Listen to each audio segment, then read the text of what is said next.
Dragi prijatelji, zdaj je čas, da povemo na ves glas. Kdo je bil z nami, ko so svoje poslanstvo zatajili novinarji? Kdo je bil z nami, ko so policisti pozabili, kakšna je njihova naloga v družbi? Kdo je bil z nami, ko je neznano kam izginil varuh človekovih pravic? Kdo je bil z nami, ko je zatajilo razločevanje treh neodvisnih vej oblasti? Kdo je bil z nami, ko se je Ustavo Republike Slovenije izigralo, kjer se je le moglo? Kdo je bil z nami, ko se je z našim denarjem na veliko razmetavalo, ko se je dejalo našim in jemalo vsem ostalim? Kdo je bil z nami, ko se je kupovalo volilne glasove z našim denarjem? Kdo je bil z nami, ko je postala žaljivost praktično protokolarni način komunikacije? Kdo je bil z nami, ko je šlo vse, ampak res vse, kar je lahko šlo narobe? Kdo je na dežju, mrazu, snegu opozarjal na vse našteto in še več? Kdo se je navzlic grožnjam s kaznijo odločno postavljal v bran vsemu, kar naj bi Slovenija bila, vsaj v očeh večine državljanov, kar se je izkazalo na volitvah?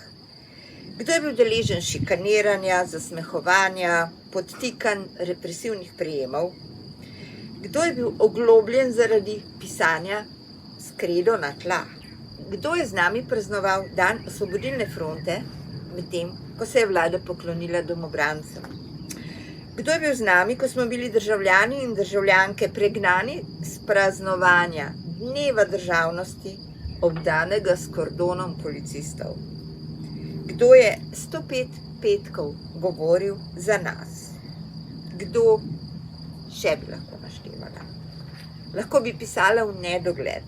Toliko vsega se je zgodilo v kratkih 2 letih, ki pa so bile za marsikoga od nas presneto dolgi.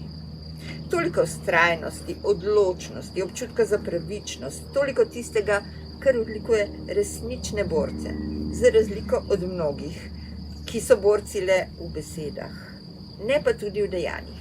Hoteli to priznati ali ne, petkovi protesti so bili še najbližje tistemu, kar se je dogajalo v Vidmarjevi hiši 1941.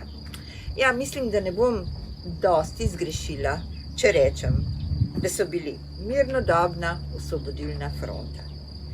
Vsem, ki vas bo zdaj zgrabila vnema po komentiranju moje trditve, ne položim na dušo le, da sem vam verjetno niti sanjane, koliko zanosa, poguma in volje je potrebno, da se vsak petek izpostaviš, da vztrajaš, zanosa, ki so ga le nekateri znali pokazati tudi kot dejanja.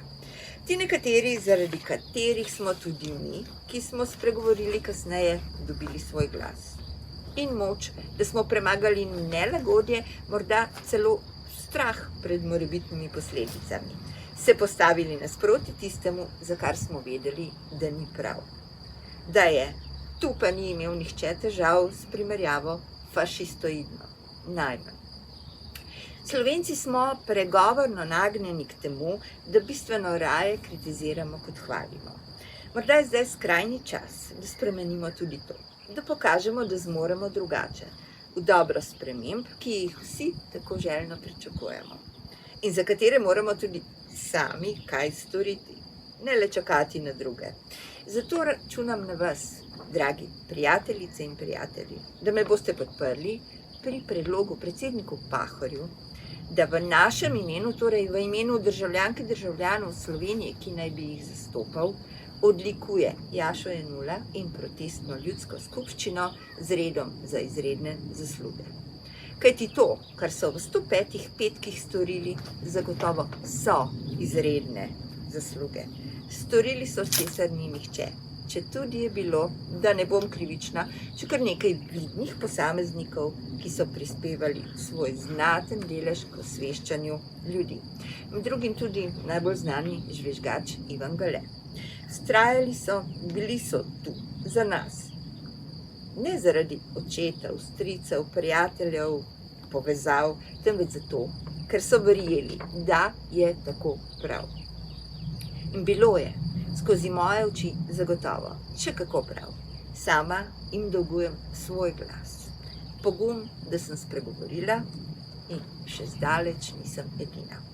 Zato tudi predlagam predsedniku Republike Slovenije, še enkrat ponavljam, da te izredne, resnično izjemne ljudi, državljanke in državljane z veliko začetnico odlikuje. Če je odlikovano toliko ljudi, za katere nismo niti slišali in verjetno tudi ne bomo, zakaj ne bi končno odlikovali tudi tistih, ki si to odlikovanje zares zaslužijo. Če si tudi ti, draga prijateljica in prijatelj, podobnega mnenja, te prosim, da oddaš svoj podpis pod predlog. Kako? Ali s podpisom peticije na spletnem naslovu, ki se bo izpisal spodaj, ali pa v Google dokumentu, tudi spletni naslov piše spodaj, samo dodaš v zadnji vrstici, poleg številke, ki nima imena, svoje ime in potem na koncu klikneš še enter. To je vse, kar je potrebno storiti. Seveda bom pa zelo vesela tudi, če boste delili to objavo, govorili o tem, kar se pripravlja, o naši pobudi, da čim več ljudi izve, da si Jaša Jenull in Protestna ljudska skupščina zaslužita odlikovanje. Podpise bomo zbirali do 24. junija 2022 in jih bomo na isti dan, torej simbolično na predvečer Dneva državnosti, tudi izročili predsedniku Republike Slovenije Borutu Pahorju. Seveda v pričakovanju, da bo sprejel pobudo, da bo razumel, kaj mu s številnimi podpisi sporočamo in da bo tiste, ki si to zaslužijo, tudi zares odlikoval. Vam pa se zahvaljujem za podporo, zdaj pa dajte podpisati pod pobudo. Hvala.